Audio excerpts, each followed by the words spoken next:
దేశం కోసం ప్రాణాలు అర్పించిన గాంధీ కుటుంబాన్ని భద్రం చేస్తున్నారని మంత్రి పొన్నం ప్రభాకర్ మండిపడ్డారు. సిద్దిపేట జిల్లా హుస్నాబాద్ అంబేద్కర్ చౌరస్తాలో కాంగ్రెస్ అగ్రనేతలు సోనియా గాంధీ, రాహుల్ గాంధీలపై ఈడీ ఛార్జిషీట్ చేయడాన్ని నిరసిస్తూ కాంగ్రెస్ పార్టీ చేపట్టిన ధర్నాలో మంత్రి పాల్గొని నిరసన వ్యక్తం చేశారు. దేశంలో గాంధీ కుటుంబమే ఆస్తులు సంపాదించుకోవాలంటే వందల మంది ముఖ్యమంత్రులు, కేంద్ర మంత్రులు చేసి వాళ్ళ అవినీతికి పాల్పడకపోయేవారా అని కూడా ప్రశ్నించారు. 85 సంవత్సరాలు ఉన్న సోనియా గాంధీని కూడా విచారణ పేరుతో ఇబ్బంది పెడుతూ రాక్షసత్వంగా వ్యవహరిస్తున్నారని ఆరోపించారు. ఆయన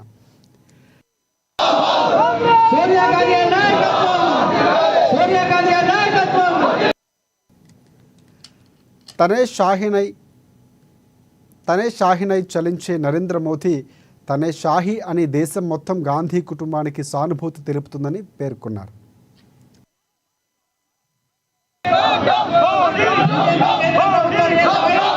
ఎప్పుడెప్పుడు భంగం కలుగుతుందో, ప్రజా ఉద్యమాల్లో కాంగ్రెస్ పార్టీ ఎప్పుడెప్పుడైతే పెరుగుతుందో, ప్రజా సమస్యలు పోలనేటువంటి కుట్ర భారతీయ జనతా పార్టీ చేస్తా ఉంది. నేషనల్ హెరాల్డ్ పత్రిక ఆనాడు స్వాతంత్ర ఉద్యమం కోసం పోరాడితే దేశం కోసం ప్రాణాలు అర్పించిన గాంధీ కుటుంబం ఈ రోజు దేశంలో అనేక సందర్భాల్లో దేశ ప్రగతికి పాటుపడుతుంటే నరేంద్ర మోడీ గారి ప్రభుత్వం, భారతీయ జనతా పార్టీ ఈ రోజు ఆ కుటుంబాన్ని వేధిస్తా ఉంది. దేశ ప్రజలు గమనించాలి, ముఖ్యంగా తెలంగాణ ప్రజలంతా గమనించండి. 80 సంవత్సరాలు పైబడ్డటువంటి ఒక తల్లి సోనియా గాంధీ, మన తెలంగాణ ఇచ్చిన తల్లి సోనియా గాంధీ ఎంతో మంది ముఖ్యమంత్రుల్ని, ప్రధానమంత్రితో సహా కేంద్ర మంత్రుల్ని, రాష్ట్రాల మంత్రులు చేయగలిగిన శక్తి. అటువంటి వాళ్ళు అవినీతి పాల్పడదలుచుకుంటే ఇలా వాళ్ళకి ఎటువంటి కొరత ఉండేది కాదు. కానీ దేశంలో ఒక రాజనీతి, దేశంలో ప్రజాస్వామ్యం నడుపుతూ ఉంటుంటే నరేంద్ర మోడీ గారి ప్రభుత్వం ఈ రోజు కక్ష సాధింపు ధోరణి గురిపడుతోంది. దీన్ని తీవ్రంగా ఖండిస్తా ఉన్నాం. హుస్నాబాద్ కాంగ్రెస్ పార్టీ పక్షాన ఈ రోజు తెలంగాణ కాంగ్రెస్ పార్టీ పిలుపు మేరకు రాష్ట్ర వ్యాప్తంగా ఇటువంటి కార్యక్రమాలు జరుగుతూ ఉన్నాయి. మేము కూడా హుస్నాబాద్ కాంగ్రెస్ కార్యకర్తలందరం, కుటుంబ సభ్యులం సోనియా గాంధీ, రాహుల్ గాంధీ గారికి అండగా ఉన్నాం.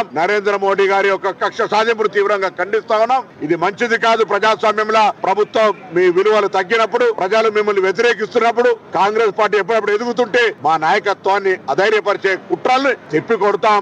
ఎటువంటి విచారణకైనా ఎదుర్కొంటాం. మేము నిర్దోషులం. మేము ఎక్కడ కూడా తప్పు చేయలే. తప్పకుండా తెలంగాణ మానవ హక్కుల కమిషన్